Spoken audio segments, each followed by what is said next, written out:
भंडारा तालुक्यातील मथाडी येथील शेतकरी गणेश शेंडे यांनी आधुनिक शेतीच्या माध्यमातून यशस्वी यशोगाथा रचली आहे. कृषी विभागात नोकरी करत असतानाच शेतीची आवड जपत त्यांनी वडिलोपार्जित शेतीत नवे प्रयोग केले. पारंपरिक पिकांना फाटा देत त्यांनी 3 एकर क्षेत्रात केळी पिकाची लागवड केली. या लागवडीसाठी सुमारे 2 लाख रुपयांचा खर्च झाला असून त्यातून सुमारे 6 लाख रुपयांचे उत्पादन मिळाले आहे. सर्व खर्च वजा जाता 4 लाख रुपयांचा निव्वळ नफा त्यांनी मिळवला. योग्य नियोजन, आधुनिक तंत्रज्ञान आणि मेहनतीच्या जोरावर शेती ही फायदेशीर ठरू शकते, हे गणेश शेंडे यांनी सिद्ध केले आहे.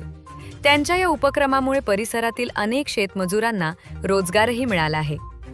मी गणेश शेंडे, मौजा मथाडी इथे माझी 25 एकर शेती आहे, वडिलोपार्जित आहे आणि सोबतच तालुका कृषी अधिकारी कार्यालय भंडारा इथे उपकृषी अधिकारी पदावर कार्यरत आहे.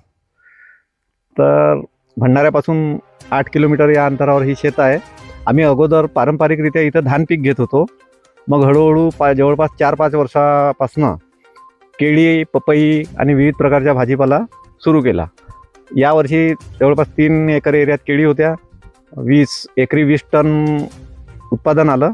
रेट 10 रुपये प्रति किलो होता. इथून माल आम्ही सरळ भिलाई, ओरिसा इथे गेला आणि 3 एकरात जवळपास 6 लाखाचा माल झाला. आणि संपूर्ण खर्च 15 रुपये रोप पडते. पुन्हा लागवडीचा खर्च, खताचा फवारणी फारशी करावं लागत नाही, रोगं फार येत नाही, व्यवस्थापन असं खूप लक्ष द्यावं लागत नाही. असा हा एक रफ आणि चांगला पीक आहे आणि जवळपास 4 लाख नेट प्रॉफिट झाला, निव्वळ नफा.